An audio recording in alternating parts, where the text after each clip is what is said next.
Merci de me recevoir chez vous et donc déjà je vous souhaite une excellente journée dominicale. Je viens, comme vous le savez, j'ai une âme expansive et je partage souvent avec vous mes rêves, mes songes et mes cauchemars parce que mon âme est expansive, disais-je. Fabien Méré nous a quittés, ça fait 2 mois et 2 mois après, la nuit dernière, donc la nuit qui vient de se passer, j'ai rêvé de Fabien Méré. Ça n'arrive pas souvent que je rêve de personnes parties et quand ces personnes viennent, c'est pour faire passer un message. C'est le cas souvent même avec mon père. Mon père est parti en 93 et je ne l'ai vu en rêve que 3 fois. Et à chaque fois qu'il est passé, il m'a souvent délivré un message magistral qui me permet de redoubler de vigilance sur ce terrain montagneux vers la libération du Gabon. Je disais donc la nuit dernière, j'ai rêvé de Fabien Méré. Je ne peux même pas dire la nuit dernière, c'est ce matin à 6 h. Et tous les rêves que je fais souvent la journée sont souvent suivis des faits. J'ai vu les gens rigoler quand on dit il est passé me voir, mais sachez que les morts ne sont pas morts. Et vous le savez très bien, pour ceux qui ont des esprits spitants, ils savent que les morts ne sont pas morts et qu'ils nous voient de là où ils se trouvent. Et souvent, ils ont des messages à faire passer parce que ce sont des anges qui sont à côté des dieux, qui reçoivent des messages de Dieu et les répercutent souvent d'une manière ou d'une autre. La nature nous parle et malheureusement, il y a des gens qui ne prêtent pas attention aux signaux de la nature. Bon, ça, c'est leur problème. Tout le monde sait le respect que j'avais pour Fabien Méré, que même au plus fort de la traque qu'il a subie, je ne suis pas entré là-dedans. Quand bien même on a voulu me pousser à bout, mais je ne suis pas entré là-dedans parce que la sorcellerie n'est pas un travail d'équipe. La sorcellerie n'est pas un travail d'équipe, je l'ai souvent dit. Aujourd'hui, c'est aide-moi à détester tel. Et moi, je n'entrerai jamais.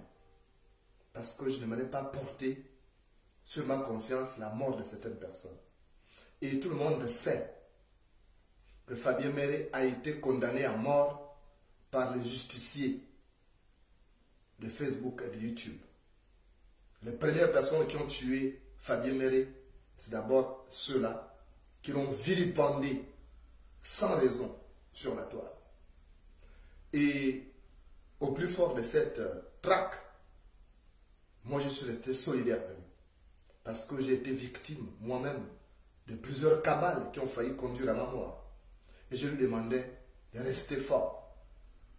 Et je crois que lui aussi, il avait appris à me respecter, bien que plus âgé que moi. Et j'appréciais cette barrière-là qu'il mettait entre nous.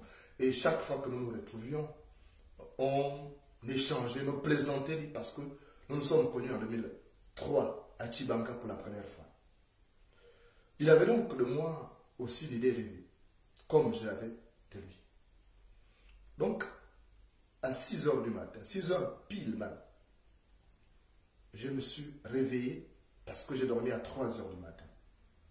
Je me suis réveillé en sursaut. J'ai vu Fabien Méré en rêve. Il y avait une cérémonie à l'ambassade du Gabon à Paris.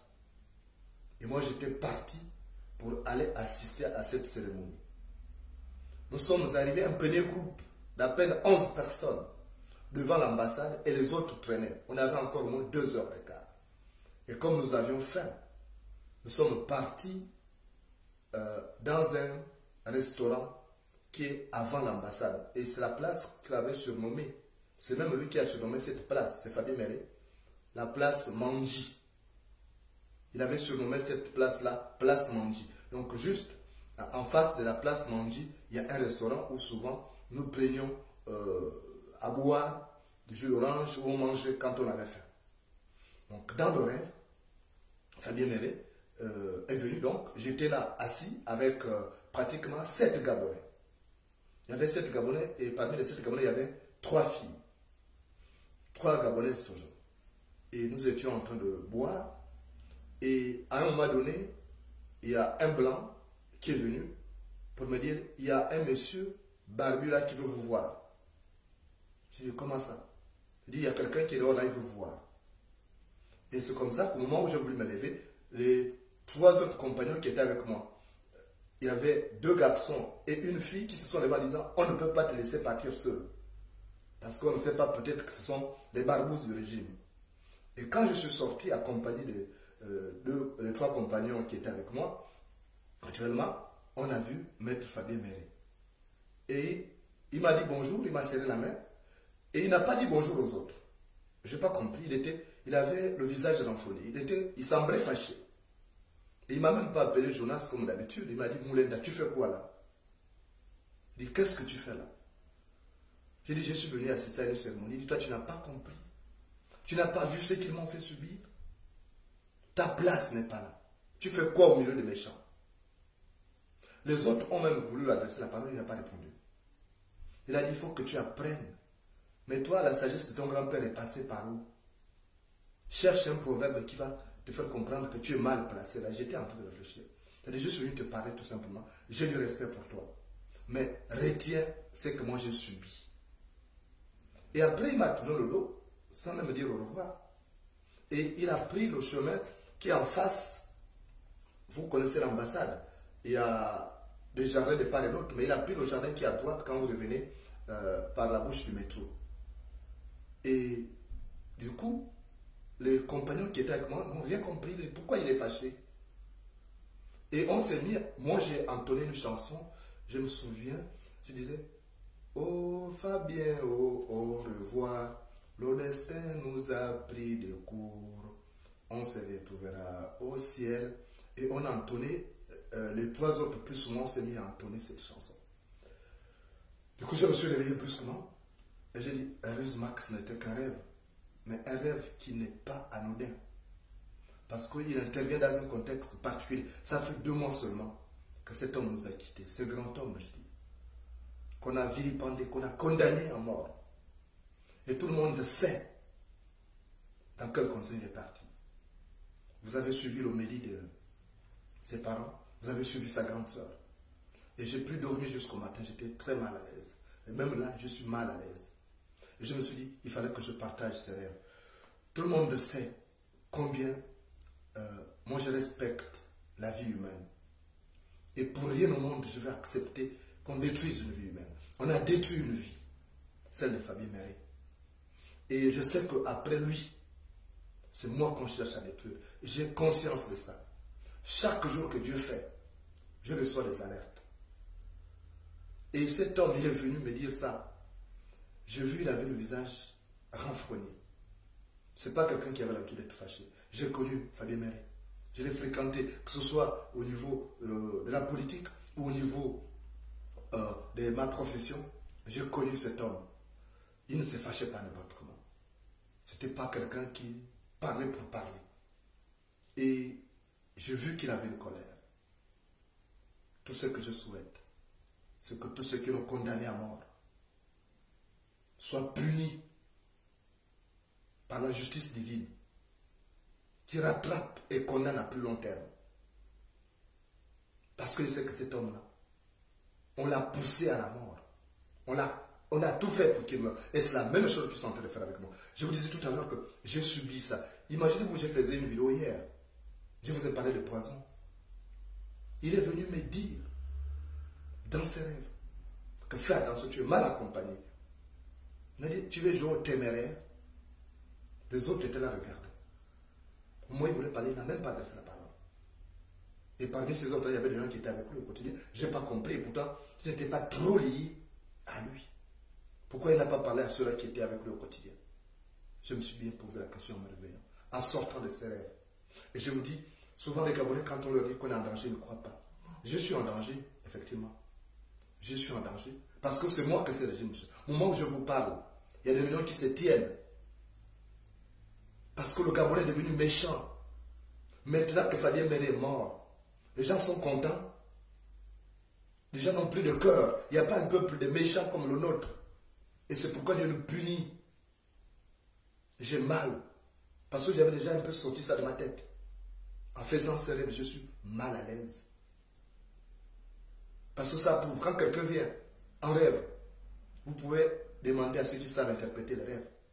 Quand vous voyez quelqu'un, la mine attachée, en rêve, c'est que la personne n'est pas contente. La personne est partie malgré elle. Donc on l'a poussé à la mort. Et comme si cela ne suffisait pas, c'est moi qui veux le pousser au tombeau. Ils font tout. Je reçois des alertes chaque jour que Dieu fait. Chaque jour que Dieu fait, des personnes qui ne se connaissent pas, qui sont disséminées à travers le monde. Je vais vous faire écouter quelques audios. Des personnes qui sont disséminées à travers le monde, qui ne sont pas dans le même pays, qui ne se connaissent pas, qui ne sont pas dans la même famille. Parfois, à une nuit, il y a 4 à 5 personnes qui font le même rêve. Et qui me communiquent, qui me contactent via Facebook, via YouTube. C'est qu'il y a quelque chose. Et moi-même, je suis un esprit spitant. Je voulais dire au Gabriel de faire extrême attention. J'ai reçu les derniers rêves que j'ai reçus par rapport à ça, où je peux parler de derniers songes. Il y a d'abord une fille qui a été la condisciple de classe. Qu'elle veuille m'excuser, je n'ai pas encore répondu à son message. Elle a été la condisciple de classe d'une de mes filles jumelles. Elle s'appelle Leslie. Elle m'a écrit, je découvre ses messages. Voilà ce qu'elle dit. Bonsoir Papa Joe. Elle m'appelle Papa parce que c'est la condisciple, elle fut condisciple de classe de ma fille jumelle. Bonsoir Papa Joe. Comment vas-tu aujourd'hui? Si je t'écris, c'est parce que je n'ai plus ton WhatsApp.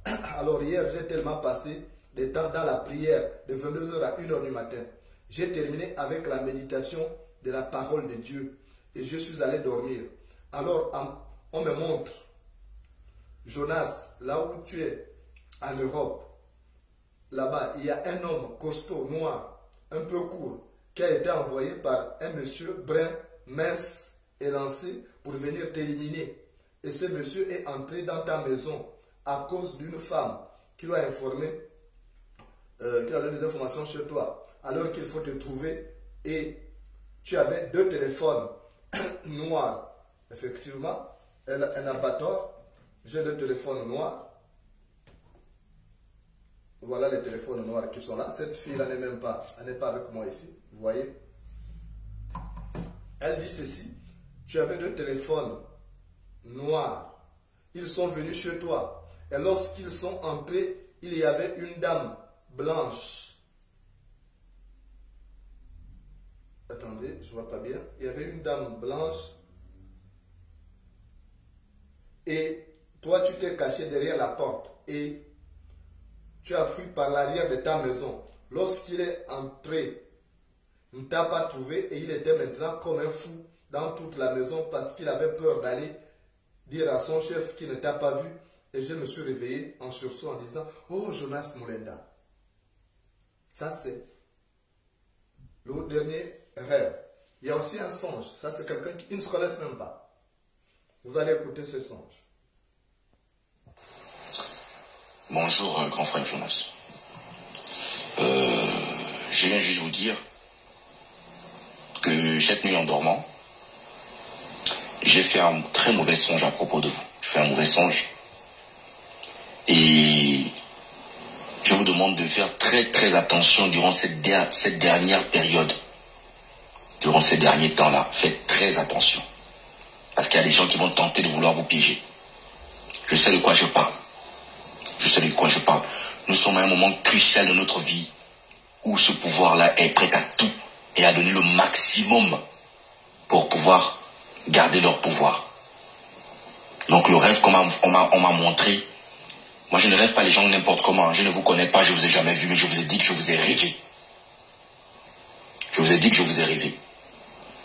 Et dans le rêve, c'était que moi je venais vous voir, je venais chez vous. Je suis venu vous voir, vous avez votre femme et vos enfants. Et je suis venu, je vous ai trouvé, vous étiez en train de manger avec un de vos frères, à une terrasse. Et je vous ai dit bonjour. Je vous ai dit non, grand frère, je suis venu aux nouvelles, pour avoir un peu certaines nouvelles de l'actualité brûlante et tout ça, du pays et tout. Quand vous m'avez demandé de m'asseoir, votre frère était en train de manger. C'est comme ça que j'ai dit que, ah, tonton, mais vous ressemblez beaucoup à Jonas, hein. Ça lui m'a dit, oui, mais effectivement, c'est mon frère. C'est là où toi tu as répondu, oui, effectivement, c'est mon grand frère. Donc c'est normal qu'on se ressemble. J'ai dit, ah, ok. Puis après, je t'ai demandé, je t'ai dit, mais grand frère, c'est comment? Moi, je suis venu là, maintenant, te demander un peu les nouvelles. On est là, les gens vous disent que vous êtes corrompus et tout ça, et tout ça, et tout ça. Et on constate un peu pas mal de choses. Après ça, vous avez commencé à discuter avec moi. Après, on m'avait dit, non, écoute, petit frère, on va en discuter. Mais comme j'ai des enfants à aller déposer, et j'ai le frère à aller déposer, mais je vais partir avec tous les enfants. C'est comme ça que vous m'avez dit, ok. Et vous avez démarré la voiture, vous m'avez dit, non, montez. On est monté dans la voiture. En montant dans la voiture, on partait pour aller déposer votre frère. Vous avez votre femme à l'intérieur, et je crois qu'il y avait 2 ou 3 enfants et moi. Et votre femme et votre frère. Donc on partait. Et en partant, subitement, je ne sais pas comment j'ai fait. Comme c'est le rêve, je me suis retrouvé à nouveau chez vous. En me retrouvant chez vous, en fait, c'est comme si j'avais transcendé et que je m'étais retrouvé chez vous. En me retrouvant chez vous, j'ai trouvé d'autres personnes dans votre maison qui étaient en train de piéger ces lieux-là. Ils sont venus. Dans la maison, il y avait deux groupes masculins de personnes. Donc je crois qu'ils étaient à 4, voilà. Ces gens-là étaient à 4. Il y avait des gens qui sont venus seulement pour vous espionner. Et il y avait d'autres personnes qui sont arrivées avec des intentions de vouloir vous faire du mal. Donc les deux camps se discutaient. Il y a un camp qui disait, ah non, du genre, en fait, c'était comme s'il y avait le mal et le bien. Donc il y a d'autres qui sont venus, qui étaient assis, qui étaient seulement en train de vous, voilà, le visage qu'on m'a montré, de la personne qu'on m'a montré, voilà, et le visage du bien. Le visage du bien, je n'ai pas trop vu la personne, mais c'est le visage du mal qu'on m'a montré. C'était le petit là, petit qui a la chauve là. Gaël Koumba. Voilà, c'est Gaël Koumba qu'on m'a montré. On m'a montré Gaël Koumba. Et c'est lui qui était en train de... Il était assis à votre salon, il s'est installé. Et c'est lui qui était en train de me demander aux autres maintenant de piéger la maison et tout ça. Et c'est comme ça que moi je les observais à distance. J'étais comme si c'était sur une panoramique. Je les regardais, ils étaient en train de parler. Il y a d'autres qui ne voulaient pas. Il y a d'autres qui étaient en train de dire que non, machin, on doit lui faire du mal, des choses comme ça. Et... Donc, vous avez écouté ce jeune homme, il ne me connaît pas, moi je ne le connais pas. Il parle de quelqu'un qui me ressemble, il dit mon grand frère, évidemment.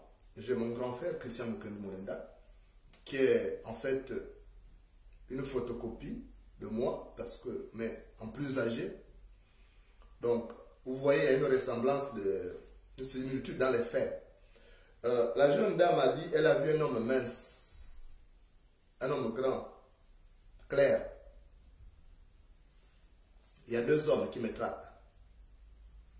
Il y a Patrick Obian, qui est ministre de la Santé, et Bonobo de Sylvia Bongo. Parce que j'ai dénoncé ça parce que dans leur plan, Sylvia Bongo voulait le placer président si Noureddine ne passe pas. Donc moi j'ai consulté leur plan en rappelant au grand jour ce qui se passe là, les combines. Donc il a juré. Il y a Franck Ngema. Je vous le dis aujourd'hui. S'il arrivait quelque chose, vous savez. L'autre a parlé de quelqu'un qui me ressemble. Oui, c'est mon aîné, naturellement. Quand vous le voyez, vous pouvez penser que c'est moi. Surtout qu'il a un petit corps. Donc, il y a ça. Et les alertes, c'est chaque jour que Dieu fait. Des gens qui sont ailleurs. Et des gens qui connaissent même les choses. Je ne peux pas, en ce qui concerne les gens des renseignements, je ne peux pas diffuser les sons. Je diffuse les sons des personnes qui sont, qu'on ne peut pas retrouver facilement. Qui ne sont même pas là-bas. Je vais vous faire écouter le son qui suit. Alors, il faut que tu doubles beaucoup de vigilance. Beaucoup de vigilance. Parce qu'ils vont passer par une fille, une jeune fille. Ils vont passer par une jeune demoiselle pour te séduire. Et cette fille, on va lui proposer de l'argent, elle va accepter. Pour t'empoisonner. Parce qu'ils ont déjà fait trop de coups, ils n'arrivent pas. Donc ils te demandent comment faire pour t'éliminer. Donc il faut doubler vraiment de vigilance. Même si c'est un inbox ou quoi que ce soit, tu vois qu'il y a des filles, quelqu'un qui te contacte, il ne faut pas accepter une rencontre, quoi. Vous avez écouté, et des alertes comme ça, même venant des services de renseignement du Gabon, sont nombreuses. J'en ai des tonnes, j'en vois au mien parce que s'il arrive un problème demain, vous saurez au moins que je vous aurais prévenu. On n'est jamais suffisamment agréé à ça. Et j'écoute aussi vos alertes. Il y a des gens qui viennent me parler parce que, comme je vous l'ai dit, Dieu ne descend pas pour vous parler comme ça. Il passe par personne interposée, par des gens qui peuvent vous atteindre. Des gens auxquels vous pouvez accorder une attention. Et ils sont nombreux comme ça. Comme ce citoyen qui est aux États-Unis, qui m'a écrit et dont le message m'a beaucoup touché. On écoute. Bonsoir Yajunas, bonsoir. C'est ton petit frère. Tu ne me connais pas personnellement, mais tu peux pas aussi connaître tout le monde. Je suis, je te suis depuis le début. Et tu es un grand que j'admire beaucoup. Voilà. Cependant, grand frère, tu sais qu'on vient de perdre le grand Fabien Méré. On vient de perdre un de nos généraux. Et, je sais pas, moi, depuis là, je ne dors pas bien. Personnellement, je ne dors pas bien. Je ne dors pas bien parce que, en tuant M. Méré, ils nous ont aussi tués, nous tous un peu. Et, comme toi-même, tu parlais de... Tu parlais de la nuit de long couteau. Et quand je regarde, grand frère, je pense qu'après, M. Méret, c'est toi qui vas en viser. Parce que quand je regarde dans cette résistance, tu es le numéro 1.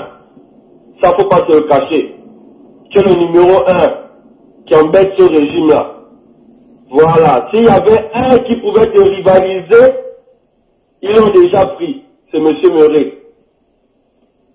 Voilà, sans doute parce que c'est déjà un monsieur qui ne parlait pas beaucoup, qui ne s'affichait pas beaucoup sur les réseaux sociaux, mais qui travaillait tapis dans l'ombre. Grand frère, j'ai pleuré ce monsieur, jusqu'à présent je pleure ce monsieur. Je ne le connaissais pas personnellement, mais je suis conscient du combat qu'il a mené. Et ça me fait mal. Ça me fait mal, Yajojo, ça me fait mal de savoir que quelqu'un qui a sacrifié toute sa vie pour le plus grand nombre, toute sa vie pour le Gabon, s'est fait assassiner comme il s'est fait assassiner. C'est vrai qu'on doit attendre l'autopsie, mais grand frère, on n'est pas, voilà, on n'est pas des docteurs, mais on sait que ça là, c'est un assassinat. C'est un assassinat. Ils savent ce qu'ils ont fait. Ils savent ce qu'ils ont fait. Mais maintenant, il y a toi là. Faut prendre soin de toi, grand. Je ne sais pas si vous pouvez, quand je dis vous, je parle des réfugiés politiques. Si vous êtes capable d'acheter des armes à feu, si on vous autorise au moins à acheter des armes à feu. Parce que moi je pense que c'est ça qu'il faut que tu fasses aussi. Il faut que tu fasses ça. Il faut que si tu peux, tu t'achètes une arme à feu. Et puis voilà, au moins tu as quelque chose. Parce que déjà, non seulement tu restes seul, non seulement tu habites seul, donc si quelque chose t'arrive là, on ne saura vraiment pas.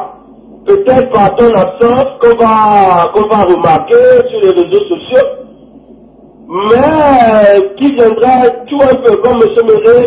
M. Méret, je pense que c'est ça qu'il a trouvé à la maison en rentrant. Tu vois, parce que voilà, il habite avec quelqu'un au moins. Mais là, toi, tu es seul. Achète-toi une arme à feu, grand frère. Achète-toi une arme à feu. On n'est pas prêt à te perdre aussi. On n'est pas prêt à te perdre, grand. On n'est pas prêt à te perdre. Ça me fait tellement mal.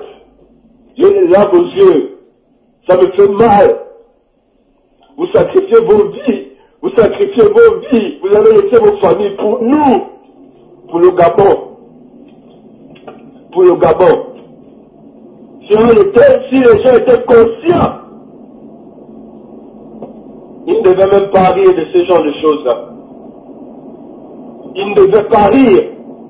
Parce qu'aujourd'hui, je réalise que M. Méret est parti.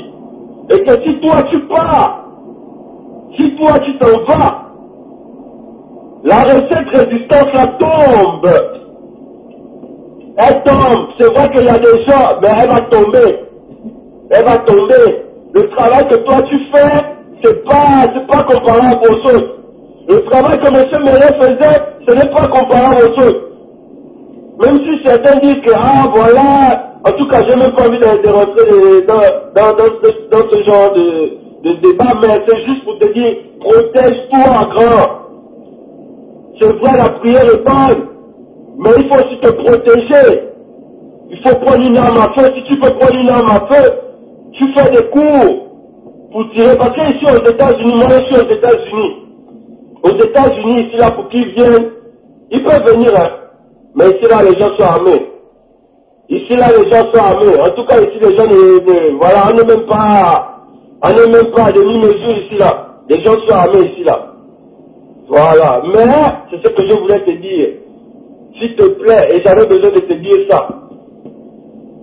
Un cœur m'a dit de te dire, de venir te parler, que grand, protège-toi, prends les mesures nécessaires. Même si tu arrêtes d'abord de faire l'étude de balcon là, arrête d'abord, parce que je sais pas, j'ai un mauvais pressentiment, mais protège-toi,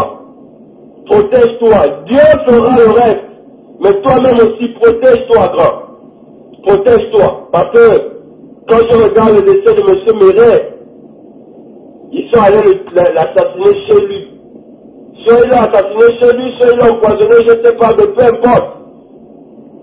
Prends les mesures nécessaires, mon grand. S'il te plaît. S'il te plaît. On n'est pas prêt à prendre encore un deuxième coup comme ça, là. Ce sera trop. Merci, c'est tout ce que j'avais à te dire. Que Dieu te garde, que Dieu te protège. Et merci. Merci infiniment. Moi, je te dis merci au nom de toute ma famille. Même des ingrats. Je te dis merci pour le travail que tu fais. Merci. Voilà.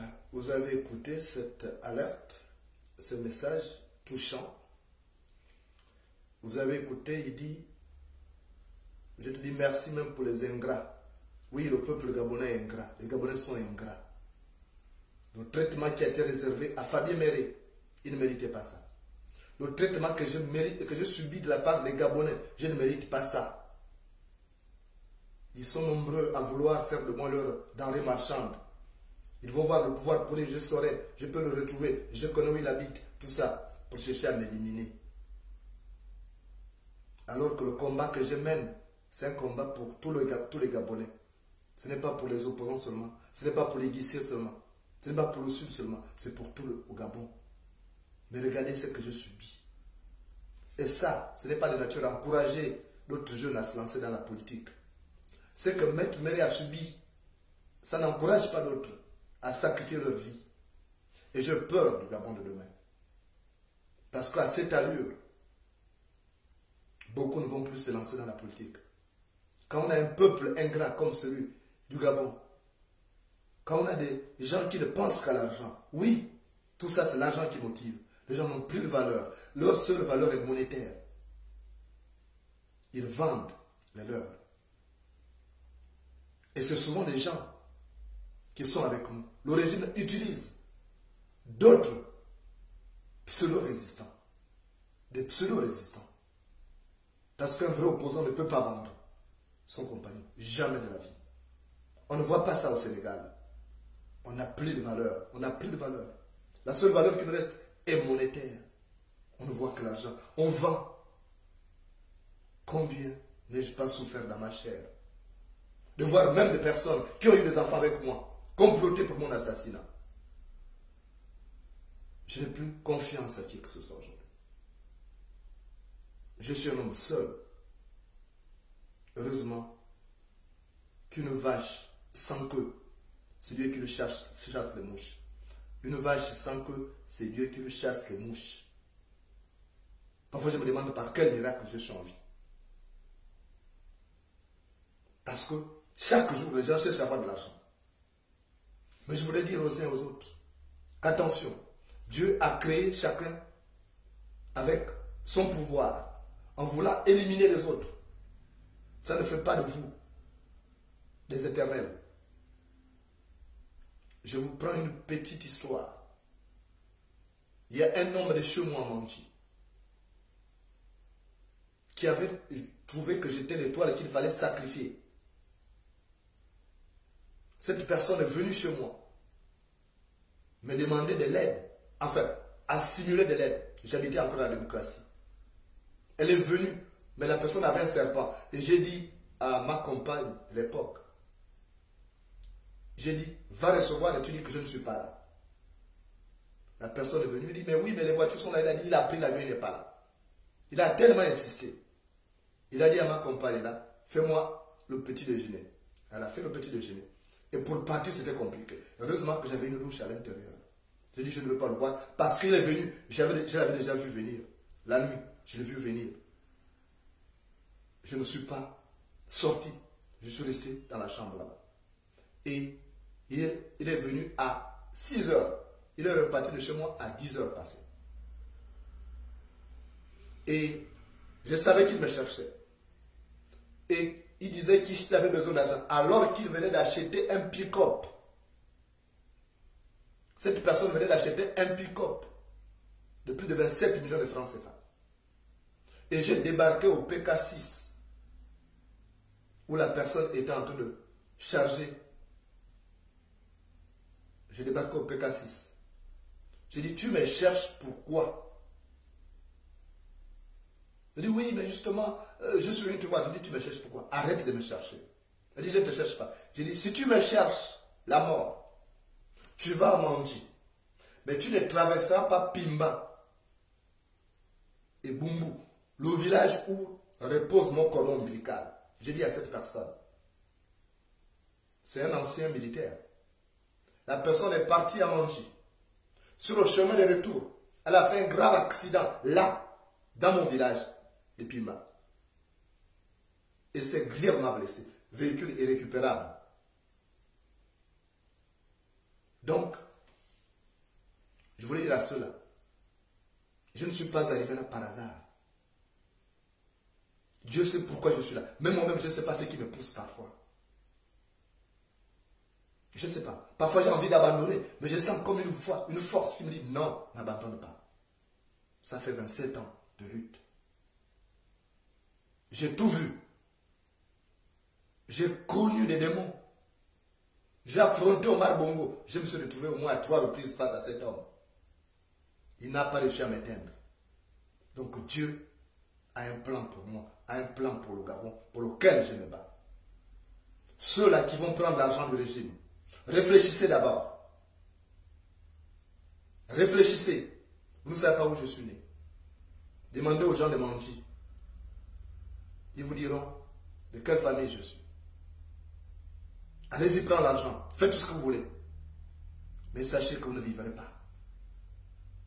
Tous ceux qui sont en train de comploter, ils vont rentrer au Gabon dans le cercueil.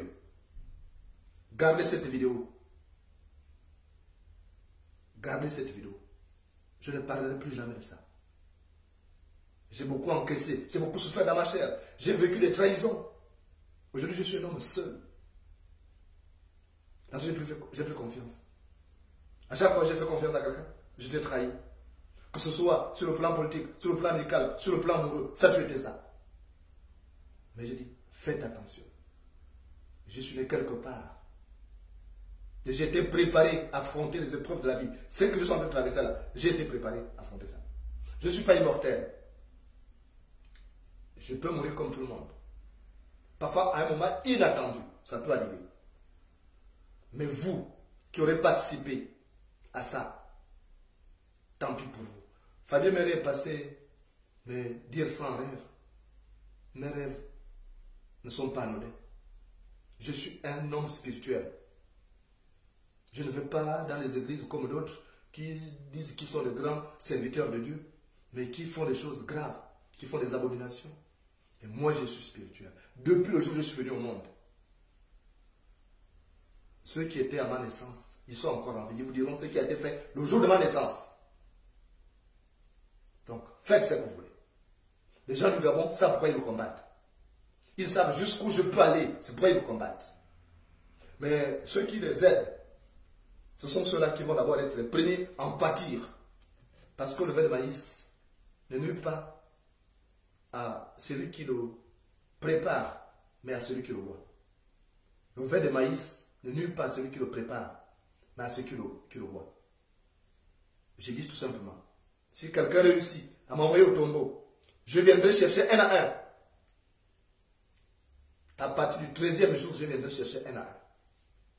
Retenez ça. Je ne viendrai plus parler de ça. Il y a des choses que je garde. J'ai encore trouvé du sang. J'ai encore trouvé du sang derrière. Il y a encore une bagarre à mon balcon. Au moment où je vous parle, il y a encore du sang là-bas. Je n'ai même plus enlevé ça. Je dis ça reste là. Les Gabonais sont méchants. Les gens qui se sacrifient ne sont pas nombreux. Un type comme Fabien Méré, il a abandonné sa famille. Il a abandonné ses enfants. Il a abandonné son pays. Il a fui la mort au Gabon. Il fuit la mort au Gabon. Il vient trouver la mort ici. Par la faute de ses compatriotes. Par la méchanceté de ses compatriotes. Parce que les gens n'ont pas encore compris que l'argent ne fait pas le bonheur. Ils pensent qu'en ayant de l'argent, ils vont vivre éternellement. Continuez. Continuez à faire ça. J'ai la liste de tout le monde. Dans ma chambre, j'ai la liste de tous ceux qui font ça. Je suis informé. Les gens qui ont partagé ma vie, les gens qui ont partagé mon sang, qui font ça. Continuez. Mais il y a beaucoup qui pourraient pas rentrer au Gabon. Beaucoup pourraient être enterrés en France. Beaucoup pourraient être enterrés en Belgique. D'autres en Suisse et partout. Continuez. Continuez à vouloir éliminer les étoiles qui montent. Comme vous êtes des partisans des ténèbres. C'est bon. Moi, je protège mon corps. Dieu s'occupe de protéger mon âme. Et je me battrai jusqu'au bout pour ce Gabon. Et je ferai tout pour me débarrasser de ceux qui empêchent que ce pays sorte de l'ornière. Tous les collaborateurs de ces régimes, ceux qui sont en train de chercher à éliminer. Hier, j'ai parlé de poison. Je parlais de poison hier. À peine je vais dormir. Quelques heures plus tard, Fabien Méré apparaît en rêve. Je ne sais pas si les gens, ses parents biologiques l'ont déjà vu en rêve depuis qu'il est parti. Je ne sais pas. Je ne sais pas. Mais ce n'est pas un hasard si c'est monsieur bien. Ça réveille une blessure qui est béante. Mais j'ai dit quelque part, ceux qui font ça, réfléchissez d'abord. Parce que, en voulant mettre à exécution un plan machiavélique comme ça, vous-même, vous pouvez en pâtir. Parce que j'ai retenu, après 27 ans de combat, que la politique est comme une prise de judo. Parfois, celui qui la donne peut se retrouver au sol. La politique est comme une prise de judo. Parfois, celui qui la donne peut se retrouver au sol. Et la politique aussi est à moitié braise, à moitié charbon. Si elle ne vous brûle pas, elle vous noircira forcément. Continuez sur cette voie. La méchanceté. Le peuple gabonais souffre. On s'en fout. On cherche à éliminer ceux qui veulent délivrer ce pays. On fait semblant d'aller à l'opposition. Continuez. Moi, je sais que je verrai la libération de ce pays. Je ne mourrai pas. Dieu ne permettra pas ça. Mais en revanche, ceux qui sont en train de comploter avec le régime vont mourir. Je vous le promets. Et tout est fait pour que ce soit comme ça. Parce que ça doit servir d'exemple. Trop de méchanceté dans ces pays. Et vous voyez ce qui est en train de se passer. C'est la résultante de notre méchanceté. On est méchant et Dieu est en train de nous châtier. Même Ali Bongo qui a été catapulté à la tête du pays, c'est un châtiment. Il est venu pour châtier les Gabonais. Parce qu'ils n'ont plus de valeur. La seule valeur du Gabonais est monétaire. Vous entendez ça au Sénégal? Ils ont un code de bonne conduite. Ils ont un code moral qui les lie. On ne vend pas les autres. Le Gabonais a l'esprit de félonie, l'esprit de traîtrise. Mon premier domicile à Duni avait été montré pour 1 000 € seulement. Pour 1 000 € seulement. Quelqu'un a montré mon domicile. Mais sachez que le buisson dans lequel on cherche du bois de chauffage ne manque pas de piles. Le buisson dans lequel on cherche du bois de chauffage ne manque pas de piles.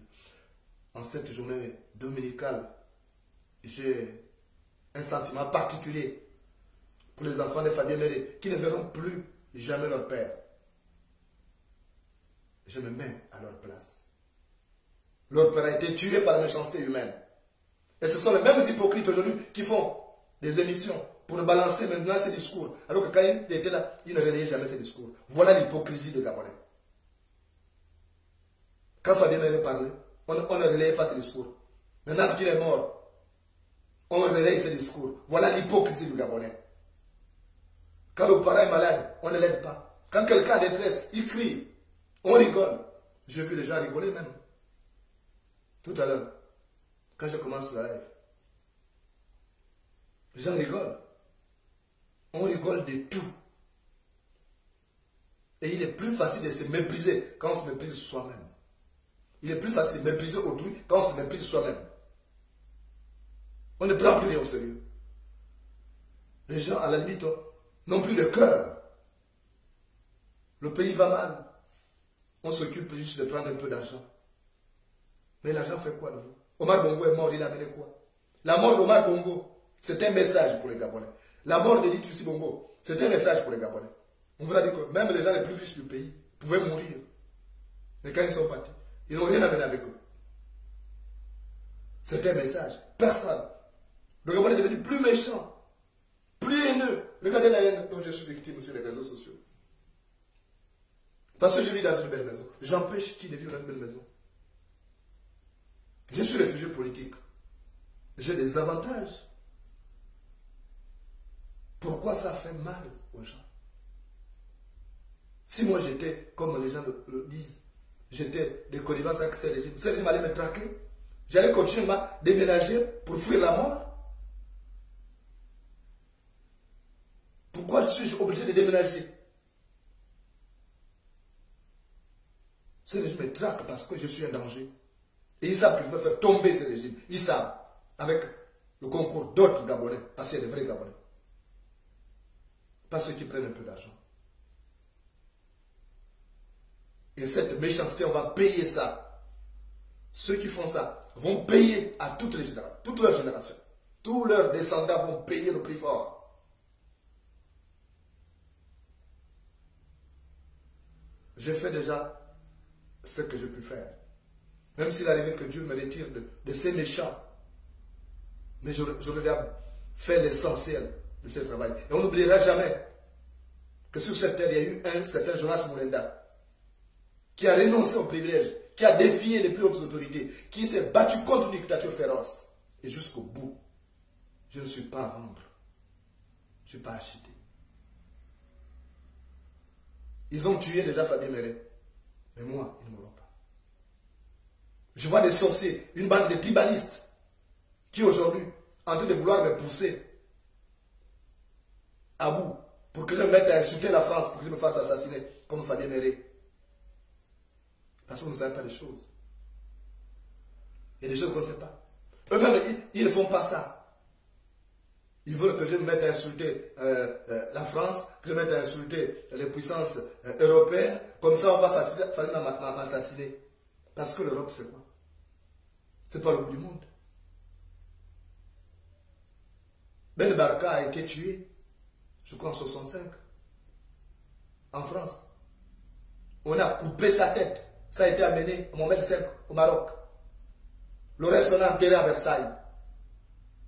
Qu'est-ce que ça fait?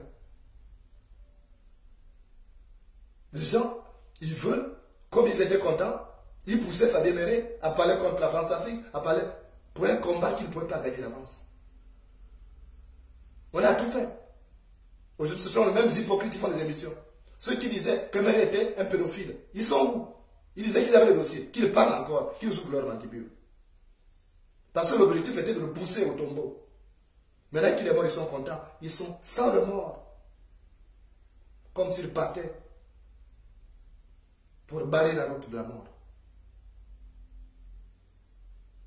Moi, je reste moi.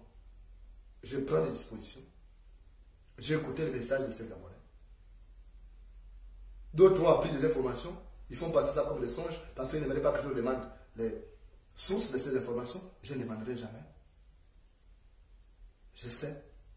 Il y a des agents de renseignement qui me parlent parce qu'il y a des Gabonais quand même encore. Il reste des Gabonais dans la sphère de l'État. Même s'ils sont au PDG, il y a des Gabonais qui ne sont pas d'accord avec ce qu'ils passent.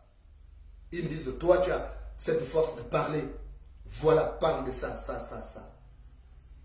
Et je voulais dire merci ce soir, ce dimanche, allais-je dire, à tous ceux-là qui me préviennent de ces dangers au quotidien, malgré leur proximité avec ce régime. Je voulais dire merci. C'est grâce à eux aussi que j'ai le double de vigilance. Et je ne baisserai pas la garde. Et je ne me laisserai pas tuer comme ils ont tué Fabien Méré. Ils peuvent me condamner à mort. Mais c'est Dieu qui a donné des mots. Mais ils ne seront pas éternels. Précipiter la mort de son prochain ne fait pas de vous des immortels. Parce que la mort est le seul rendez-vous auquel personne ne peut se soustraire.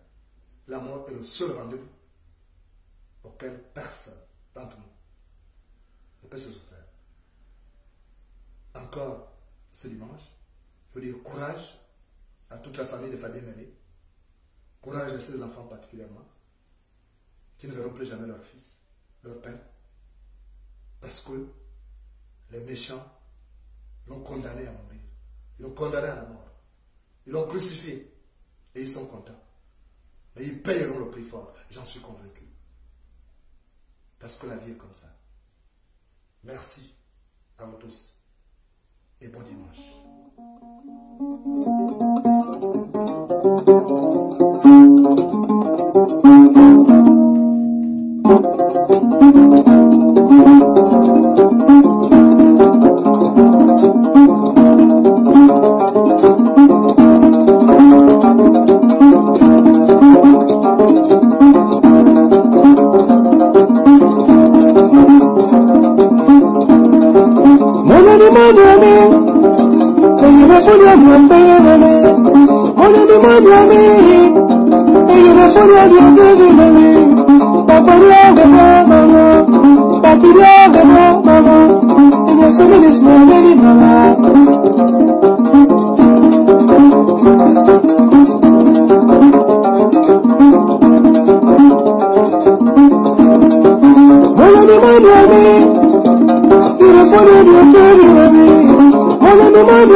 Mama